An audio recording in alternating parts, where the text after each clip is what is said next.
Dans ce miroir d'obsidienne, un dieu aztèque lisait tous les événements du monde.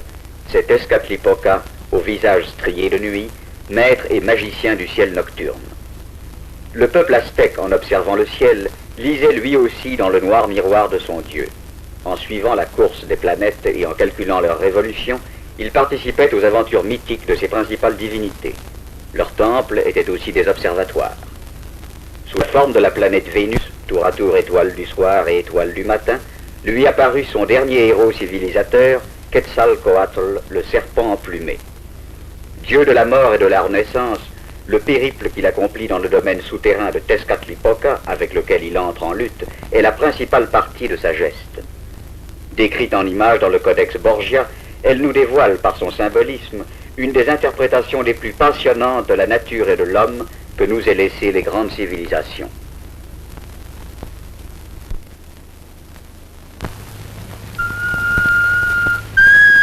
Du soleil éclaté, l'homme serpent à plumes a été projeté sur la terre. Mayoel, la troublante fée de la gave, vient lui donner le jour. Qu'il boive 4 fois à son sein pour vivre parmi les dieux. Quetzalcoatl offre son sang aux divinités car c'est leur eau précieuse. Pour les Aztèques, les sacrifices sont indispensables à la marche de l'univers. Dans la fontaine d'eau précieuse, Quetzalcoatl se sacrifie pour que son sang alimente les protecteurs des plantes qui, à son défaut, pâliraient et mourraient. Le monde dont cet arbre symbolise le centre est né du sacrifice des dieux. Devant leur assemblée, Quetzalcoatl a dû s'offrir en holocauste pour devenir la planète Vénus. Son double aspect de dieu du vent et de dieu de la mort signifie qu'il doit mourir pour renaître.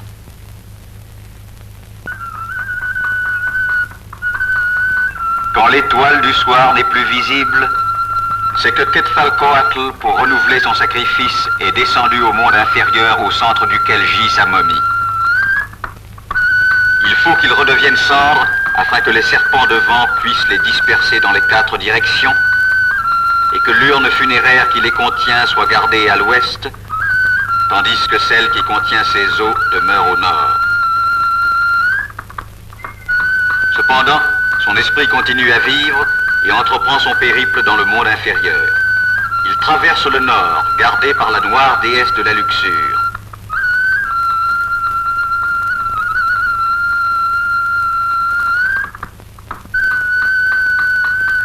Au sud, il traverse la demeure du couteau de silex qui, tombé du ciel sur l'iguane, a engendré les dieux.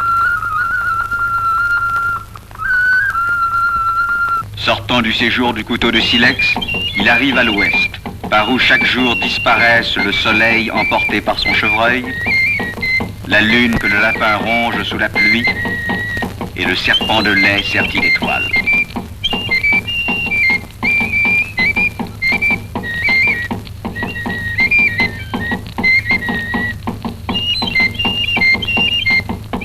Point d'intersection des 2 mondes inférieurs et supérieurs, région de la vieillesse, l'ouest est la première étape vers la renaissance à l'est.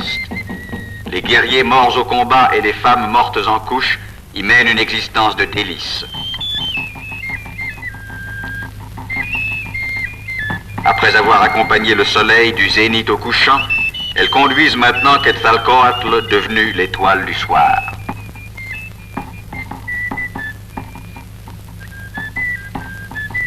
Porté par son aigle, Quetzalcoatl rencontre le seigneur de la nuit et accepte le défi qu'il lui lance. C'est une balle du jeu de pelote figurant le mouvement apparent du soleil. Il se la renvoie à travers le seigneur de notre nourriture, qui est le temps. Tezcatlipoca apparaît. C'est l'ennemi de Quetzalcoatl, le ciel nocturne, le dieu sorcier au noir miroir fumant d'étoiles. Il entraîne Quetzalcoatl sur le chemin sombre où tous deux laissent l'empreinte de leurs pas.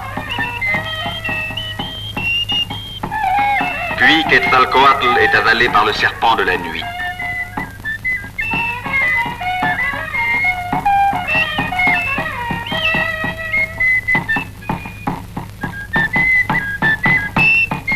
Pendant ce temps, les porteurs d'offrandes doivent aller à Xolotl, le dieu double qui domine à la fois l'Est et l'Ouest et le remplace dans le monde. Il brandit l'éclair, serpent de feu, qui symbolise la sécheresse et la famine. Mais il va devenir Quetzalcoatl, serpent aux plumes vertes de l'abondance végétale. Quetzalcoatl sort de la gueule du serpent de la nuit, mais ses épreuves ne sont pas terminées. Il doit se sacrifier à Tezcatlipoca et devenir son propre sacrificateur.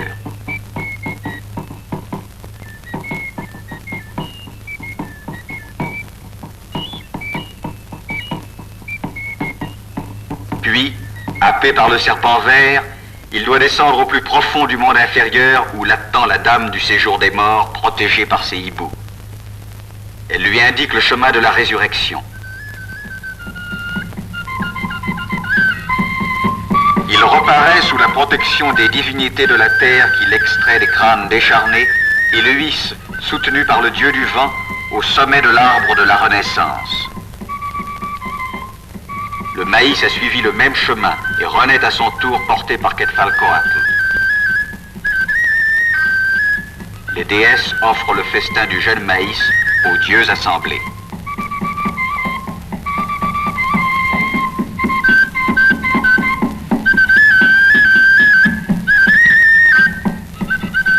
D'ouest en est s'achève le périple de Quetzalcoatl de la mort à la vie.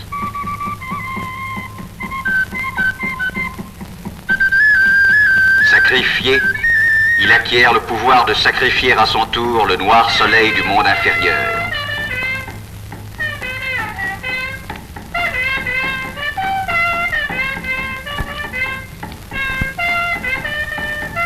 En même temps, transperçant de son épieu le dieu du feu, il allume le brasier solaire. Il arrache le cœur du soleil noir et l'offre au jour qui va naître.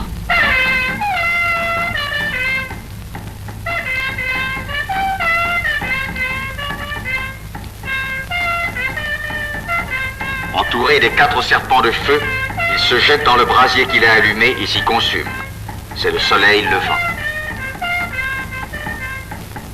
Il atteint sa gloire en dieu du soleil, tandis qu'il s'efface en étoile du matin et que la lune est sur le point de disparaître.